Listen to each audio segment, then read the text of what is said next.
Hello बच्चों, let's see this question. This question says the binding energy per nucleon for C12 is 7.68 mega electron volt. That for C13 is 7.5 mega electron volt. The energy required to remove a neutron from C13 is. तो सबसे पहले यहाँ पर की concept की बात करें आपके पास कि बेसिकली हो क्या रहा है कि आपके पास एक न्यूक्लियन को फ्री करना है, आपके पास उसके लिए एनर्जी बतानी है कि कितनी रिक्वायर्ड होगी। तो की कॉन्सेप्ट की बात करते हैं अपन यहाँ पर बाइंडिंग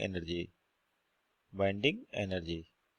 तो बेसिकली बाइंडिंग एनर्जी होती क्या है कि जब भी आपके पास कोई न्यूक्लियस फॉर्म होता है तो उसके लिए या तो एनर्जी की रिक्वायरमेंट होती है, एनर्जी रिलीज होती है।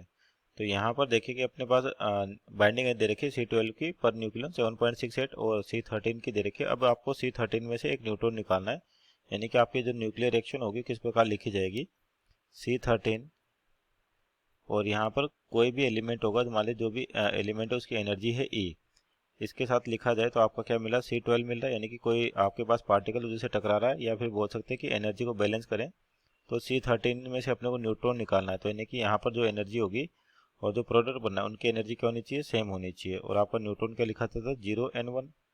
तो यानी कि आपको ये 13 हो गया, ये 13 हो गया। इसका मतलब अपने को ये एनर्जी निकालनी है कि अपने पास C13 में से C12 बनाना है, C13 से न्यूट्रॉन को रिलीज करना है इसके पास, यानी कि एनर्जी जो है उसकी वैल्यू फाइंड आउट करनी है अपने कितनी होगी। तो ये होगी अपने पास न्यूक्लियर रिएक्शन।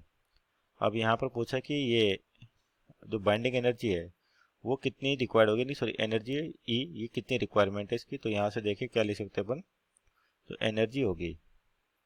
तो बेसिकली एनर्जी होगी क्या, आपके पास जो प्रोडक्ट है उसकी बाइंडिंग एनर्जी और जो रिएक्टेंट है दोनों की बाइंडिंग एनर्जी क्या कर दें, माइनस कर दें। तो आपके पास जो प्रोडक्ट है, रिएक्टेंट है सॉरी, वो कितना है 7.5 मेगा इलेक्ट्रॉन वोल्ट। और कौन सा C13, तो इसकी बाइंडिंग एनर्जी दे रखी है 7.5 मेगा इलेक्ट्रॉन पर न्यूक्लियन। और न्यूक्लियंस क्या होता है, number of proton plus number of neutron, यानी कि जो आपके जो एटॉमिक मास दे रखा है ये दोनों से मिलकर बनता है, प्रोटॉन और न्यूट्रॉन से। तो यहाँ पे 13 से रिलीज करें, 13 का जो आपके पास binding energy number of nucleons है वो कितने 13 है।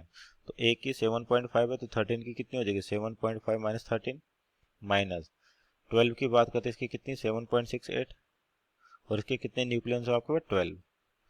तो यानी कि यहाँ से इसको सोल्व करें कितना आ जाएगा, तो ये हो जाएगा आपके पास, इसको मल्टीप्लाई करें तो ये 7.5 इंटू 13, ये हो जाएगा आपके पास 97.5 माइनस, और आपको इसको मल्टीप्लाई करके कितना आएगा आपके पास 92.16, और इसको सोल्व करें तो आपके पास ये value 5.34 mega electron volt. So our final answer is 5.34 mega electron volt. Option देखें तो option number A is our right answer. Hope you understood well, best of luck.